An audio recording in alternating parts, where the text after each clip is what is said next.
The meat was purchased at a Vaughn's grocery store in Orange, California. The store was clean and orderly. The meat department case was clean and sanitary and had a colder temperature.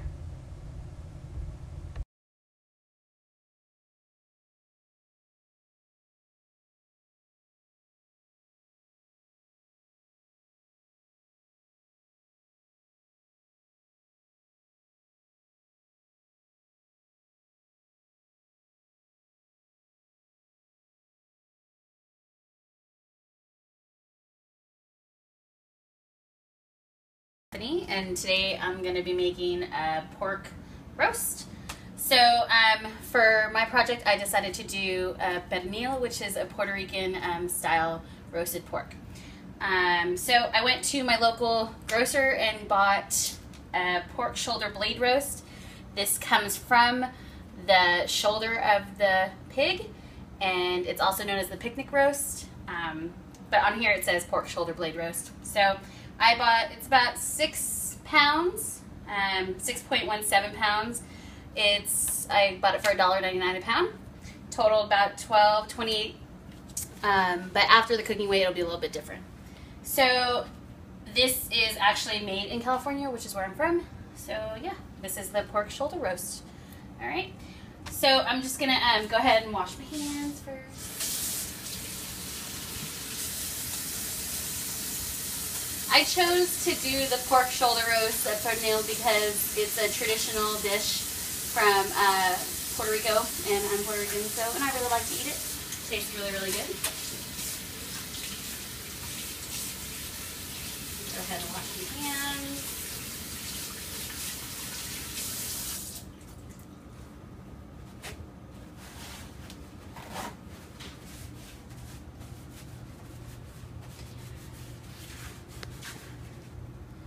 Now we're going to go ahead and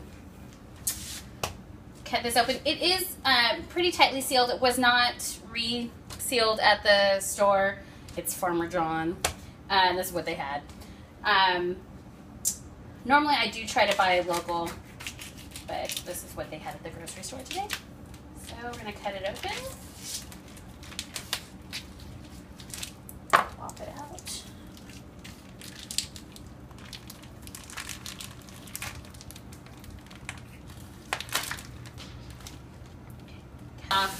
Get the little juices off the outside.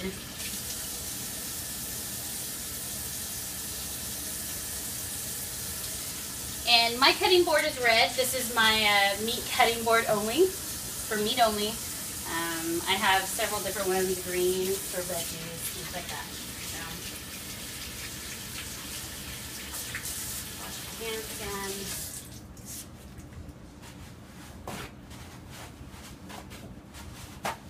For this recipe, I'm using basically some garlic, salt, a little bit of oregano, and pepper.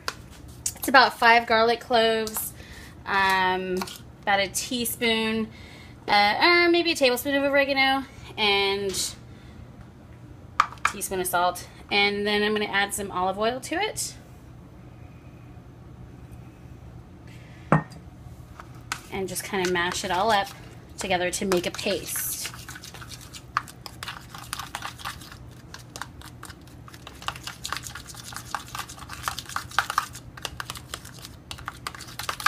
So once our paste is made, I'm going to go ahead and take my knife, and I'm going to make inserts into the pork because I'm going to rub the pork completely with the paste, but I'm also going to push some down into the meat.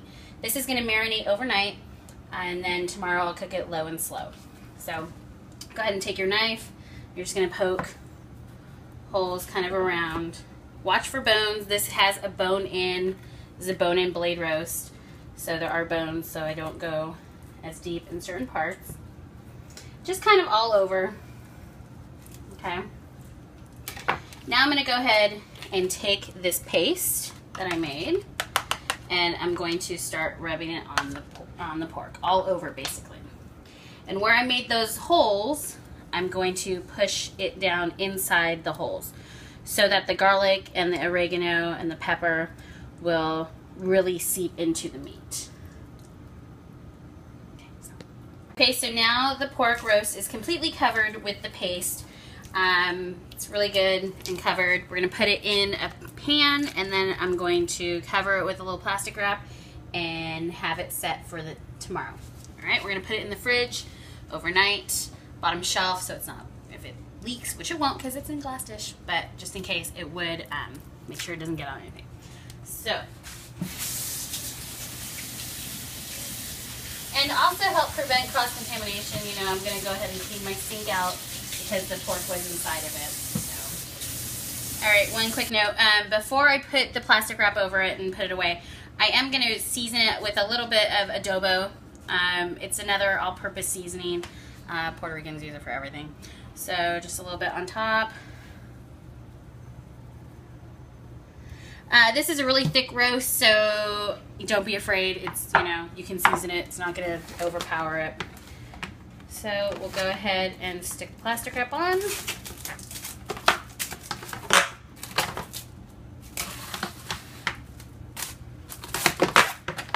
sure it's nice and covered and tight. And we'll stick this in the fridge for overnight, and we'll be ready to cook it tomorrow. So I took the roast out. It's been in the fridge for, you know, overnight. And I let it sit for about half an hour, so it'll come a little closer to room temperature, so it'll heat more evenly in the oven. I'm going to take the plastic wrap off. Put it in the oven. And I'm going to cook it at about 425 for about half an hour. And then turn it down to 325 for about another 2 hours. So we'll see you when it's done.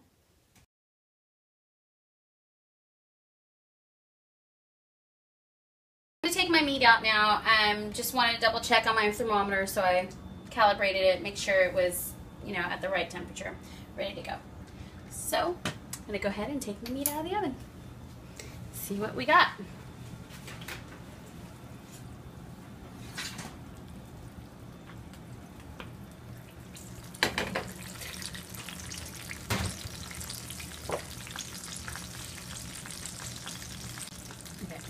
So when you're taking the temperature of the meat, you want to make sure that you're going to the thickest part of the meat, not hitting a bone or anything like that. So we're going to go ahead, and there's no bone on this side, so we'll just go right into the center and see what we get. Remember, this meat has been cooking for about 3 hours.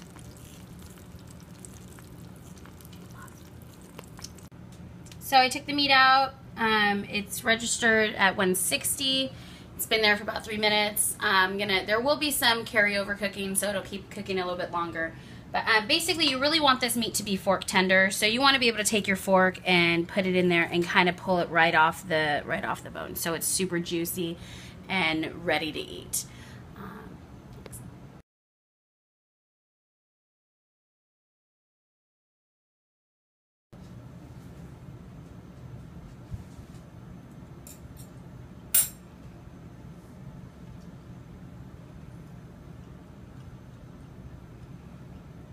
Feels so good when it hits your lips. That's beautiful, amazing, great job.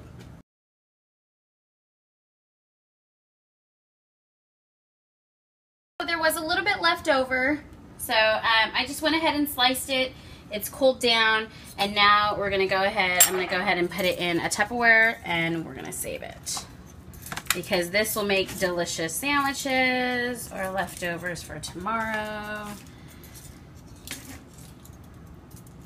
Super juicy meat, delicious, and yeah, not super healthy because it's pork, but delicious all the same. So now we're just going to cover it up and put it in the fridge, and we have them saved for another day.